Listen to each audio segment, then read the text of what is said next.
What's up, fam? Hope you're doing fantastic out there tonight. Got something very exciting here. I'm sure most of you have already seen this. I'm always a little late to the game here, but we're taking a look at the latest and greatest from Kizer. This is their X Series. This is, of course, the first X Series knife, the Silver Wing. And guys, I'm here to tell you, this thing is phenomenal. The hype is real on it. I think they're all sold out everywhere right now. I had the opportunity to pick one up from White Mountain Knives, and I slept on it. I was like, there'll be some available still. You know, I was a little bit hesitant, and I shouldn't have been. I didn't want to throw the money out there until I was for sure I wanted to get one, and because these things are not cheap. You know, they are, you know, $330, $360, something like that, somewhere in that low to mid 300 range. Which is a lot of money for a Kizer. And now I knew that these were good, but I did not know they were this good. I should have listened to my buddy Sharif when he told me how good it was and bought it that night. But I hesitated, and, you know, hey, hopefully I'll be able to pick one up eventually. But these things come in some really nice packaging. Now they do have some downfalls. I will give them that. Now this one is number 40 of 60 S90 hand satin. It is designed by LF. You guys know he does some really cool stuff. He did the Alamo, which we're going to talk about that here in just a little bit. Release date, February of 2025. Again, I should have picked one up because of my birthday and all that stuff. But anyway, it is hand signed. You can actually see it's real ink. It's hand done. I really like that. What I don't like is you can tell that this is just like off of like a perforated card. So these are like punched out, you know, like ripped out of the perforated stuff. So it cheapens it a little bit, kind of regurgitating a little bit of what Sharif and I talked about. But otherwise, the card itself looks nice. It just, you know, the kind of the perforation stuff does kind of cheapen it a little bit, at least for me. And I know Sharif felt the same. Knife does come in a bag. Comes with typical Kizer cloth, and it does come with a set of spares. So you get a pivot. Well, actually, you get a pivot screw, not an actual pivot. You get a full set of thumb studs, which I'm not sure why, but I'm actually kind of happy about that because we're going to try these thumb studs on the Alamo and see if they work on the Alamo, because if they do, that might be a great upgrade for some folks. But again, it comes with all your you know, a little bit of spares there. So we'll go ahead and set this to the side. Here is, of course, the information too. This is the A2, in case you find one available somewhere and you want to know exactly which model that is. It is the A2. So that is the, hold on a minute. Gotta put the bag in there. Let's go ahead and get the knife out. You guys, I'm sure, want to see that, but let's get this bag put back in this box.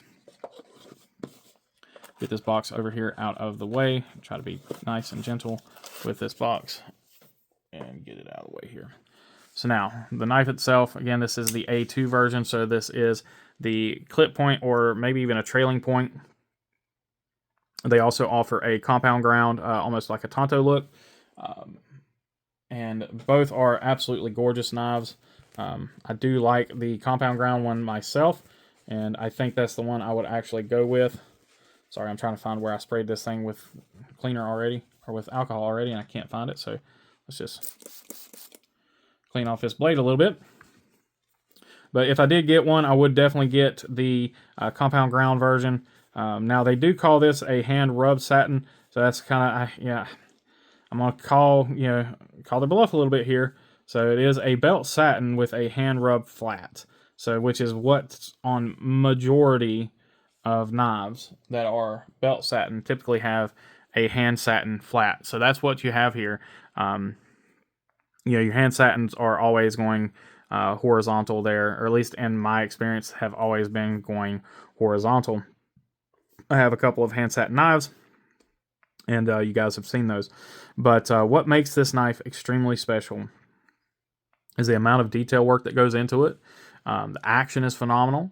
The design itself is phenomenal. It is kind of designed off of, or the inspiration for it came from Blade Runner.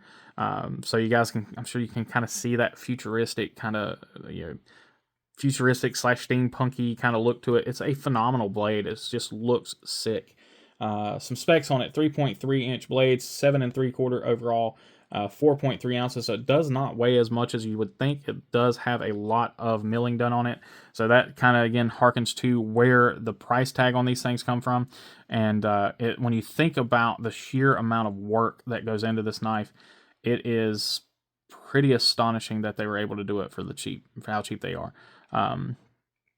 I think they say that there is 4 hours in total that goes into the machining on the scales, so 2 hours on each scale. These are overlays, or excuse me, this is an overlay that goes over the titanium, or it is a titanium, but it's a titanium overlay on top of titanium. But these grills right here, those aren't mesh inserts. That's actually the titanium, so it's milled down to be that thin and then drilled. Or drilled and then milled down, however they do it. But that's not mesh. That's actually part of the titanium handle. And then, like I said, this is overlay that's on top of it. Really crazy looking pivot. We'll see all this stuff in the close-ups. But a really great job on this knife, and I am super proud of the folks at Kizer for being able to pull this off, because this thing is, I mean, this is good. This is. And I mean, I don't know. I might get fussed at for saying this. I don't know. This is Reich level quality and execution. There's a few things that I would like to see change. One of them being right there with the where the detent's at. So your open is there, and then the detent catches right there. So you're at a 45 degree almost before that detent catches. I would personally like to see that a little bit better, but that's honestly my only real complaint with the knife.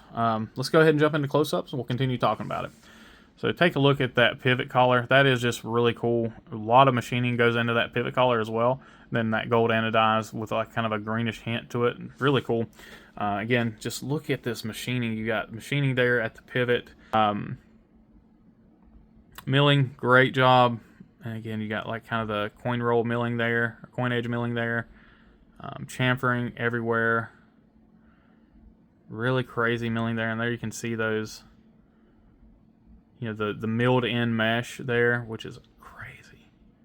Just absolutely insane. And this inlay is done very well. It's not rough or anything like that. Really nice job there. Backspacer is tiny. Like that is, I think that's probably the thinnest backspacer I've ever seen. Great job. You've got almost a hidden lanyard hole there, and it's actually, you know, big enough to fit a full piece of paracord through, but it's still hidden. Hardware is only on one side.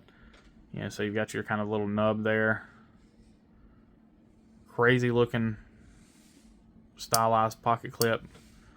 Works phenomenally. Like the knife carries well. Just, God, this thing is so good. Just in awe of it.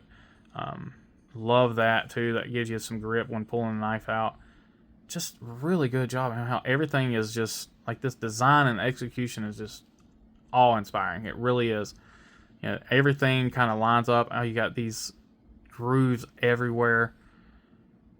Great job on the thumb studs. I hate the thumb studs on my Alamo. So great job on these from LF. Good job. It looks like that those are actually, are those the stops? No, so there is a stop pin here.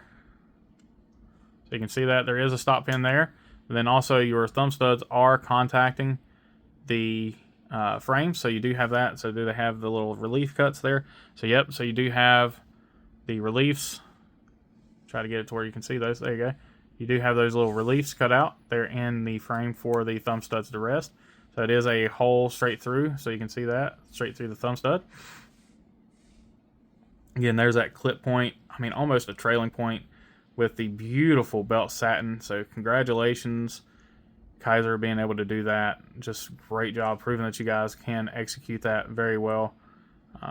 It is a flat grind, so not a hollow grind.